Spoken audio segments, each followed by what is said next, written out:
Hi, my name is Taylor Swenson. We're here at the University of Utah, and we are doing a case study on the perceptions of the physical toughness of Polynesians. So we're going to go around and ask people how tough they think Polynesians are on a scale from 1 to 10, why that is, and whether they think if it is genetically backed or if it's a cultural thing.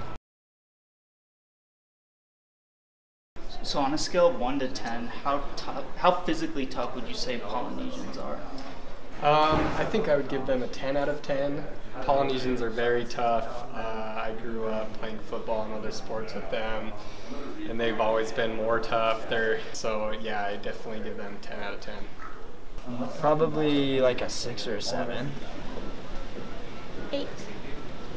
I guess it's most Polynesians I've seen are pretty big. They seem pretty tough. I'm gonna rate them at a good 8. A 10. And why do you give that rating? Because culturally, like the Hakas and how the way that they express it is very strong and kind of intimidating sometimes. Give them a 10. And why do you give that rating? So they just look very intimidating.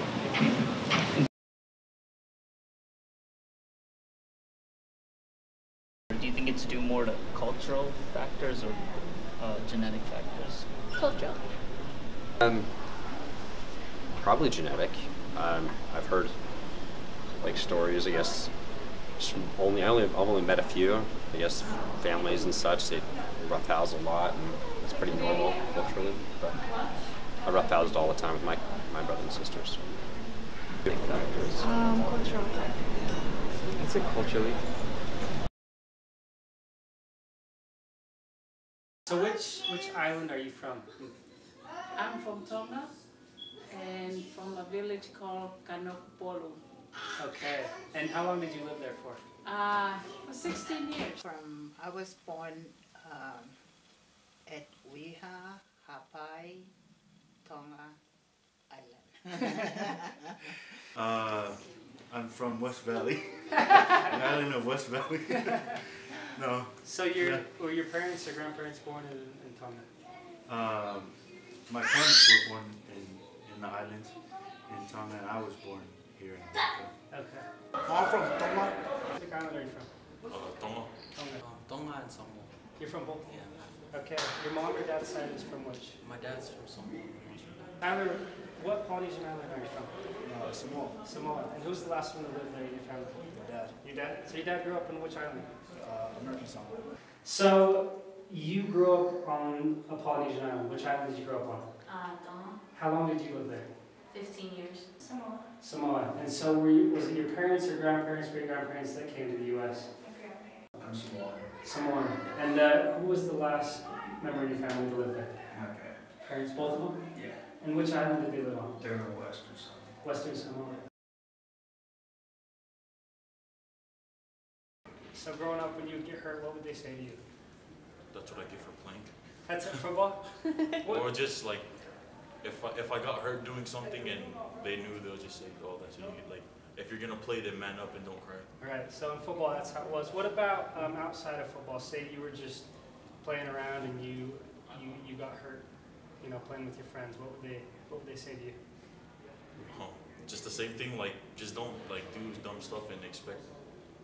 Like, I mean, like, you kind of asking for it if you're gonna be dead. Yeah. Just shake it off. They tell you to shake it off? Yeah, just like last time I tore my MCL, my mom, she just like, you didn't really tear it. Like, she just saying you just need to toughen up, be a man or something. And then next thing you know, it was a MCL tour, and she's like, you tore it completely? Yeah, she's like, oh my gosh, I'm sorry. Your parents always kind of said, oh, ignore the pain, you're tougher than that? Yeah, like, they always want us to think like, we're strong. Like, even if we're injured or anything, you got it, you're strong. That's kind of the mindset.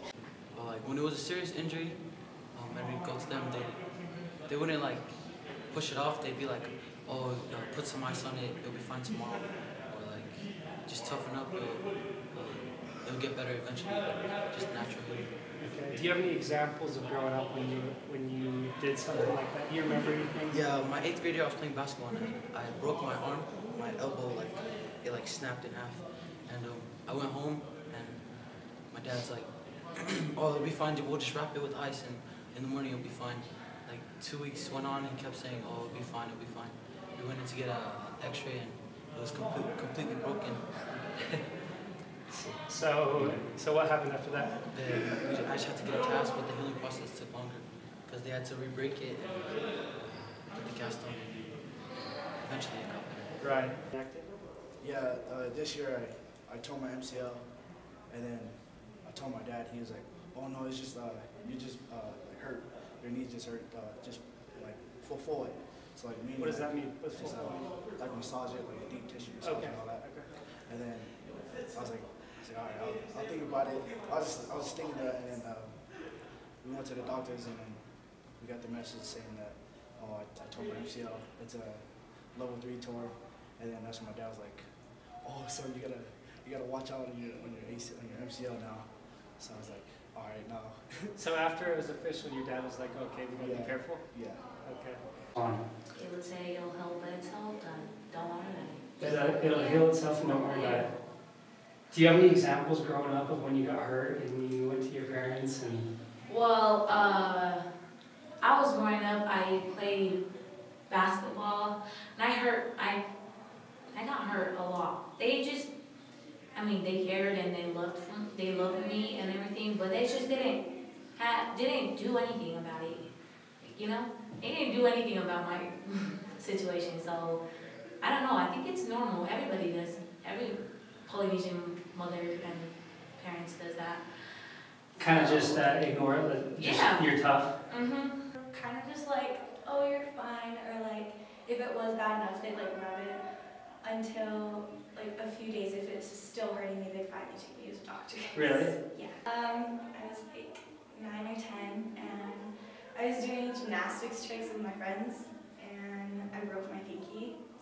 Okay. It was swollen, and my parents didn't take me to the doctors for a week after, because it was still hurting, it was still swollen, and so my dad would just like mess with my finger, and I think he tried to pop it in socket or out of socket, thinking that I popped it out of socket. I'm gonna go first. Man, it depends who you ask. If you ask my dad, I think my dad's a little bit more rough, you know. He's more go wipe it off, go take care of it. My mom, on the other hand, she's more different, more loving. What would she do? She would, for example, I have a huge scar on my knee, on my shin, and it was pretty open from church. I came home and I could see white bone and stuff. And my dad, he came and he just closed it up with his hand and put like tape over it. My mom, she wasn't happy. She didn't like that. So she went to the grocery store and bought all these ointment and stuff and did different things for it. But that's why it's still scarred pretty bad. Not bad, but it's scarred because I didn't go to the hospital. Right. Worse than it would have been. Worse thing. It's pretty much a suck it up thing, you know. If you're crying, do you want a real reason to cry? It wasn't I don't want to say there was no sympathy. I mean, I guess it just kind of depended on what the injury was. It wasn't, they cared, but it wasn't like they babied it too much. Yeah, I think just them telling me just to man up, it really just made me like what's it called? Kind of immune. Well, not immune, but just immune to pain, because I knew that, you know, I'm not dead. Like, I'm not dying, so I'm okay. Yeah, definitely, because like it's not only a physical thing, but it's a mental thing too. I think. Or what do you think? What do you think about pain? Just like, when I think about pain, I just think about like my dad like yelling at me like, get up right now, just go back out there and play, or you know, just don't show it to anybody, because if they see it, then they're gonna come after that one specific spot, or maybe see how weak you are. So kind of to hide it when you feel pain. Yeah. Okay. Do you think that way? Yeah. It makes me think I'm like stronger, tougher than, yeah. No. No, you don't think so? Maybe a little, sometimes. It really depends, actually. It's not like, with certain things I'm like, oh, it's whatever, but then with other things I'm like, oh my gosh, I'm gonna die. Really?